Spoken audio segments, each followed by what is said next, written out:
പത്തനംതിട്ട വടശ്ശേരിക്കര ഒളിക്കല്ലിൽ ജനവാസ മേഖലയിൽ ഇറങ്ങിയ കാട്ടാന വ്യാപകമായി കൃഷി നശിപ്പിച്ചു. പുലർച്ചെ 3 മണിയോടെയായിരുന്നു സംഭവം. ദൃശ്യങ്ങൾ 24-ന് ലഭ്യമായിട്ടുണ്ട്. ആദ്യം ദൃശ്യങ്ങൾ കാണാം.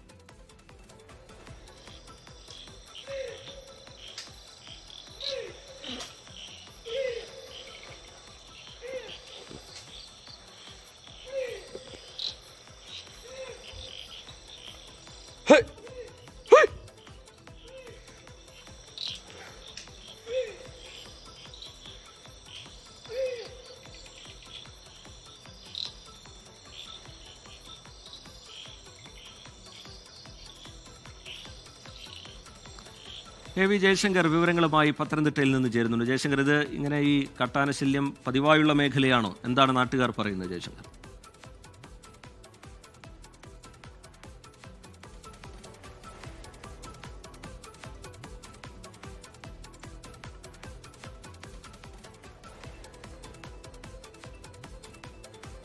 ജയശങ്കർ, കേൾക്കാമോ ജയശങ്കർ?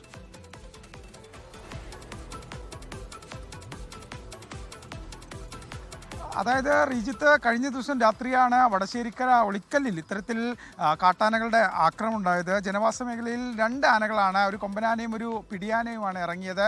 ഇവ ഏറെ നേരം പ്രദേശത്ത് തുടരുകയും വലിയ തോതിലുള്ള പരിഭ്രാന്തി സൃഷ്ടിക്കുകയും ചെയ്തു. ഒപ്പം തന്നെ തെക്കേ മണ്ണിൽ സജിയുടെ കൃഷിസ്ഥലത്തെ കൃഷികൾ വ്യാപകമായി നശിപ്പിക്കുകയും ചെയ്തു. ഇദ്ദേഹത്തിൻ്റെ വാഴകൃഷി ഉൾപ്പെടെയുള്ള കൃഷികളാണ് ഈ കാട്ടാന കൂട്ടം ഇങ്ങനെ എത്തി നശിപ്പിക്കുന്ന സാഹചര്യം ഉണ്ടായത്. പുലർച്ചെ 3 മണിയോടുകൂടിയായിരുന്നു ഇത്തരത്തിലൊരു കാട്ടാനാക്രമണം. വ്യാപകമായി ഈ സജിയുടെ സ്ഥലത്തെ കൃഷികൾ ഈ കാട്ടാനകൾ നശിപ്പിച്ചിട്ടുണ്ടെന്നാണ് നമ്മൾ നിലവിൽ മനസ്സിലാക്കുന്നത്. ഈ പത്തനംതിട്ട ജില്ലയുടെ മലയോര മേഖലയിൽ വനത്തോട് അതിർത്തി പങ്കിടുന്ന പലയിടങ്ങളിലും വ്യാപകമായി കഴിഞ്ഞ കുറേ മാസങ്ങളായി കാട്ടാനാക്രമണം രൂക്ഷമാണ്. എന്നും പുലർച്ചെ കാട്ടാനകൾ ജനവാസ മേഖലയിൽ ഇറങ്ങുകയും കൃഷികൾ ഉൾപ്പെടെ നശിപ്പിക്കുകയും തിരിച്ചു പോവുകയും ചെയ്യുന്ന ഒരു സാഹചര്യമാണ്. ഈ രാവിലെ എണീറ്റ് വരുമ്പോൾ വീട്ടുമുറ്റത്ത് ആന തകർത്ത, ആന നശിപ്പിച്ച കൃഷിയിടമൊക്കെ കാണേണ്ട ഒരു ദുരവസ്ഥ ഈ നാട്ടിലെ ജനങ്ങൾക്കുണ്ട്. വനംവകുപ്പ് അവരാൽ കഴിയുന്ന രീതിയിൽ ഇതിൻ്റെ പ്രതിരോധ പ്രവർത്തനങ്ങൾ നടത്തുന്നു എന്ന് പറയുമ്പോഴും തുടർച്ചയായി ഇത്തരത്തിൽ കാട്ടാനാക്രമണം പത്തനംതിട്ട ജില്ലയുടെ വനവുമായി അതിർത്തി പങ്കിടുന്ന പലയിടങ്ങളിലും രൂക്ഷമാണ്. റിജിത്ത്, എന്തായാലും ഇന്നലെ രാത്രി ഇറങ്ങിയ 2 ആനകൾ പുലർച്ചയോടെ തന്നെ വീണ്ടും കാട് കയറിപ്പോയിട്ടുണ്ട്.